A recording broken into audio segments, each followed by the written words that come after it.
France will remain deeply committed to the sovereignty and long-term stability of this country and will organize, as soon as possible, a major international conference to support its national armed forces.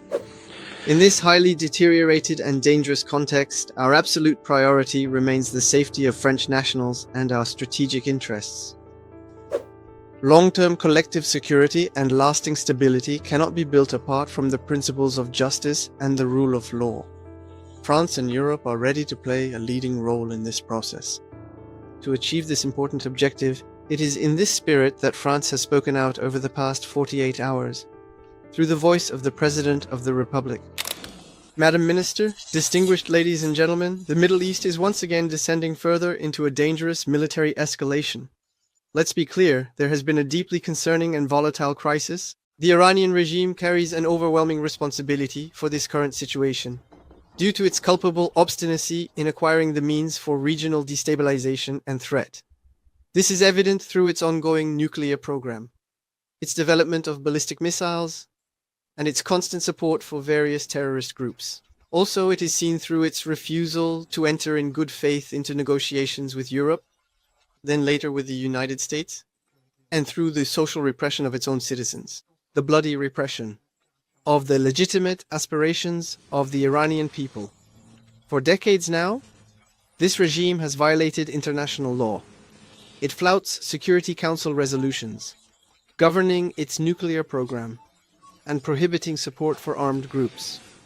It blatantly violates human rights, turning its weapons, as it did recently, against its own people. It is deeply regrettable that this situation unfortunately could not be effectively resolved within the framework of international institutions, which are widely recognized as the only bodies capable of laying the foundations for lasting peace and stability. But as everyone knows, the veto wielded by certain permanent members of the United Nations Security Council has paralyzed collective action, including when the use of force would have been necessary to uphold the law.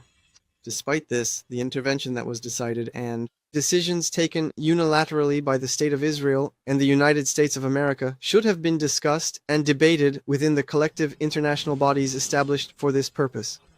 In this way, all parties involved could have fully assumed their responsibilities, because it is only by confronting the United Nations Security Council that the use of force can truly acquire the necessary legitimacy. The reckless and indiscriminate response of the Iranian regime is characteristic of the strategy it has pursued for a very long time.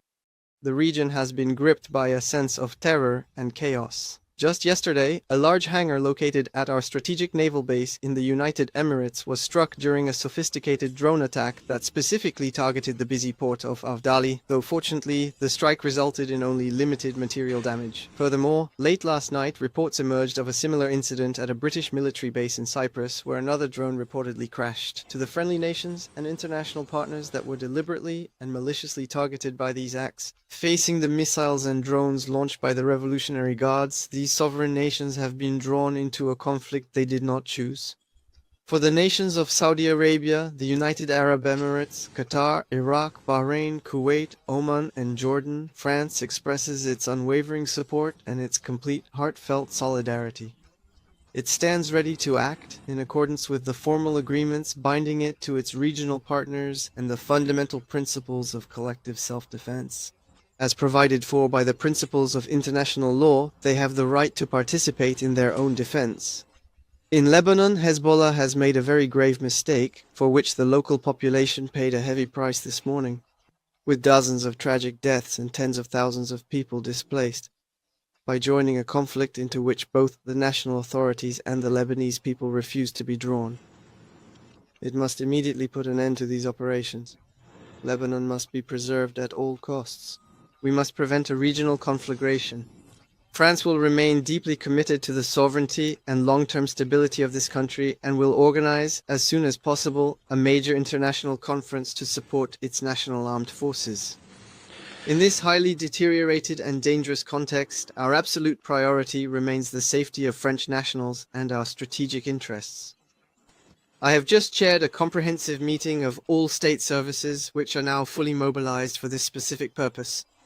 And in particular, I want to mention the dedicated staff from the Ministry for Europe and Foreign Affairs, whom I want to thank for their steadfast and unwavering commitment in the countries of the region, as well as here in Paris. Nearly 400,000 French nationals are currently residing in or simply passing through the dozen or so countries in the region that are directly affected by the situation. To our knowledge, there have been no reported French victims at this stage. 15 diplomatic posts, including our ambassadors. Furthermore, our embassies and consulates are fully mobilized to guarantee the safety of all French nationals and to provide them with necessary assistance whenever it is required. To support these efforts, the Crisis and Support Center of the Ministry has established a dedicated emergency telephone hotline, available 24 hours a day and 7 days a week. Since the beginning of these military interventions, nearly 5,000 calls have been received and handled in Paris or at our diplomatic posts. Our system is already comprehensively organized on a local level to facilitate departures across land borders when possible, which is not the case in all the countries concerned. The messages sent to our compatriots abroad provide detailed guidance to everyone. Regularly consult the website diplomatie.gouv.fr, as instructions are frequently updated there on a daily basis. For French nationals who are just passing through, please register on Ariane. It is absolutely essential so that we can reach you and provide assistance. We will inform and locate you if necessary. In the event of an emergency, please contact the specific numbers of our embassies and consulates or that of the Crisis and Support Center, which are displayed right next to me and have been widely shared on the social media accounts of the Ministry of Foreign Affairs, as well as in the French media. I am fully aware of the deep concern of our compatriots currently on site. I truly understand the anxiety of their families who are waiting for their safe return. Together with Minister Eleanor Carroy and all the dedicated teams at the Ministry for Europe and Foreign Affairs, we are completely and tirelessly mobilized to meet these expectations. We will leave absolutely no stone unturned in our pursuit. The second priority is de-escalation. The indefinite continuation of military operations without a well-defined or transparent strategic objective carries the grave risk of a spiral that could draw Iran and the entire region into a dangerously extended and unpredictable period of instability, the outcome of which is the current situation is highly unpredictable and uncertain, and it would severely damage our strategic interests. That is why this military escalation must stop as soon as possible. The Iranian regime, which has now lost its leader, must put a definitive end to its attacks. It must agree to make major concessions and fundamentally and radically change its stance so that a political solution can be found, one that would make a lasting and peaceful coexistence between Iran and its regional environment possible, and with the international community. A solution that fully recognizes and respects the legitimate aspirations of the people of Iran to self-determination, to have their human rights respected, and to build their own future freely.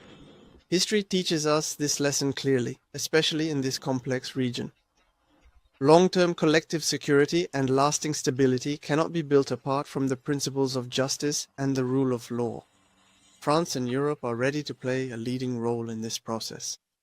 To achieve this important objective, it is in this spirit that France has spoken out over the past 48 hours, through the voice of the President of the Republic, and during the official meetings of the United Nations Security Council, the Group of Seven, and the European Union. Thank you very much for your time, and I am now fully at your disposal for any questions you may have. Hello, Dala Al-Mawad from Al Arabi TV. You have been criticized for not clearly and directly explaining to condemn the American-Israeli attack against Iran.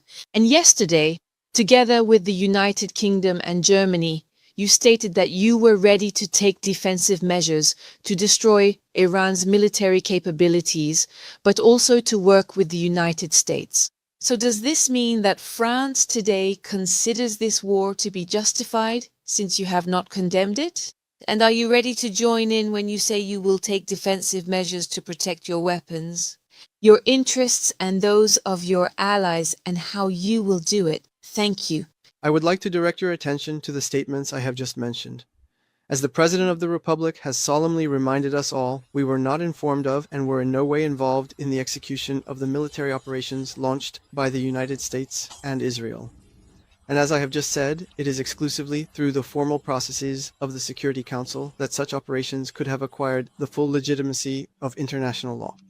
More specifically, With respect to our valued regional partners who have been specifically targeted and deliberately struck by the Iranian regime's recent actions, we remain fully prepared and stand ready to contribute significantly to their national defense as requested. This support will be provided in a strictly proportionate manner, ensuring full compliance with the established principle of collective self-defense as it is clearly provided for and recognized under the framework of existing international law and global security standards. Hello, Lisa Vogel for France Télévisions. The airspaces remain closed for now, but are you already considering future operations to bring back our nationals, as you did at the beginning of the war on October 7th? In October, we are preparing for every possible eventuality and are closely monitoring the situation on the ground. That is the very purpose of the meeting I have just chaired, bringing together all the state services. As for the regional airspaces, not all of them are closed. The airspace over Marova, as well as those in Lebanon, Jordan, Egypt, Oman, and Saudi Arabia in particular, remain open. Minister, this is Hermine Leclerc reporting for RTL. Very concretely, which country concerns you the most right now regarding vacations and the advisories for citizens abroad? What specific measures have been put in place for their evacuation? Are they being gathered together? Should they stay at home? Should they go to the embassy? And finally, will France choose to retaliate against the Iranians who fired on our bases?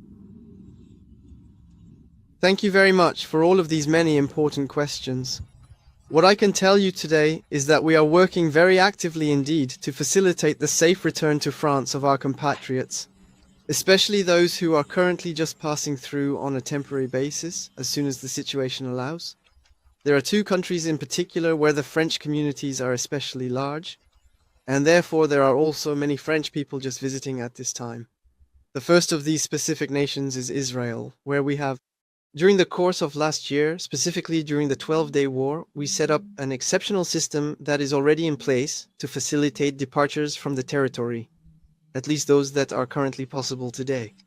And the other country is the United Arab Emirates, where more than 60,000 French people are living today, and where there are especially many French visitors or tourists traveling at any given time.